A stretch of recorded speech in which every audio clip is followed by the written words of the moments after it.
દેવનું વચન ઈશ્વર પ્રેરિત છે. બીજો તિમોથી 3:16.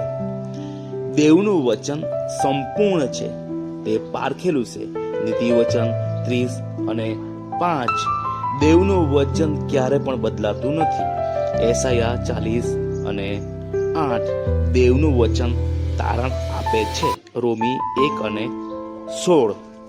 દેવનું વચન માર્ગના માટે અજવાળા રૂપ છે. ગીતશાસ્ત્ર 119:105. દેવનું વચન સમજણ આપે છે. ગીતશાસ્ત્ર 119:130. દેવનું વચન સારા કામ કરવાને માટે આપણને તૈયાર કરે છે. બીજો તિમોથી 3:17.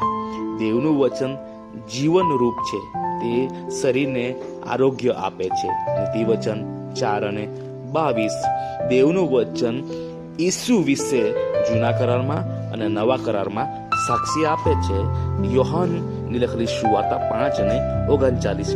દેવનું વચન વાંચવું જોઈએ, સાંભળવું જોઈએ અને પાળવું જોઈએ. ભક્તિકરણ 1:3.